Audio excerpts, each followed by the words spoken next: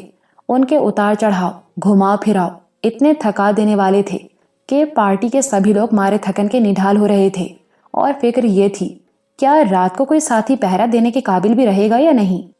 مگر جب شام کو پہلے پڑاؤ پر کیمپ لگا، کپالا سردارنی میرے پاس آئی اور بتانے لگی کہ ہم پہرے چوکی سے بے فکر ہو جائیں، کیونکہ یہ کام وہ گھومبی سردار ڈوبا اور 5 کوکیوں کے ساتھ اپنی نگرانی میں انجام دے گی۔ سفر کے دوران کوکیوں سے عام طور پر کیمپ لگوانے اور اٹھوانے کا کام لیا جاتا تھا۔ وہی آگ جلانے کے لیے لکڑیاں فراہم کرتے اور جانوروں کی دیکھ بھال میں لگے رہتے، کبھی کبھار ضرورت کے تحت، کیونکہ پہرے کے لیے بندوق چلانے والے آدمی کی ضرورت تھی۔ میں نے سردارنی کے جذبے کی تعریف کی اور بتایا کہ پہرے کی پوری ذمہ داری اس پر نہیں ڈالی جا سکتی، اس لیے کہ کوکی بندوق چلانا نہیں جانتے۔ یہ ٹھیک ہے صاحب، کوکی بندوق نہیں چلاتے، وہ بتانے لگی، مگر ان کے بھالے گولی جیسی پھرتی سے چلتے ہیں اور ان کی آنکھیں بلیوں کی طرح اندھیرے میں بھی دیکھ لیتی ہیں۔ اگر کسی نے ہمارے پڑاؤ پر چڑھائی کی تو ان کے بھالوں سے بچ کر نہیں جائے گا۔ سردارنی چاہتی تھی ان خطرناک منزلوں پر کوکیوں کو پہرے کی ذمہ داری سونپ دی جائے۔ میں نے اس پر اعتماد ضروری سمجھا اور صوبیدار کو ہدایت کر دی کہ آج رات پہرے کا کام سردارنی کے سپرد کر دیا جائے، مگر رانا صفدر بھی رات کو پہرے پر رہے گا۔ سردارنی نے رائفل بردار کے طور پر رانا صفدر کا ساتھ قبول کر لیا، مگر مجھے توجہ دلائی، رات کو پڑاؤ میں لالٹین نہیں جلے گی، کسی تمبو کے اندر بھی روشنی نہیں ہوگی، اگر ہوگی تو بڑی مدھم۔ میں اس کی زبان سے یہ بات سن کر دنگ رہ گیا۔ دستور یہ تھا کہ رات کو کیمپ کے درمیان ایک بانس گاڑ کر لالٹین اس کے ساتھ آویزاں کر دی جاتی تھی تاکہ کیمپ میں روشنی رہے۔ خیموں اور چھولداریوں میں بھی روشنی ہوتی تھی، مگر اس وقت ہم جن راستوں پر گامزن تھے، جن منزلوں پر ہمیں قیام کرنا تھا، وہاں روشنی ہمارے لیے خطرے کا پیغام بن سکتی تھی۔ میں نے صوبیدار کو ہدایت کر دی کہ آج سے کیمپ میں لالٹین نہیں جلے گی، خیمے اور چھولداریوں میں بھی اتنی مدھم روشنی ہوگی کہ باہر سے نظر نہ آ سکے۔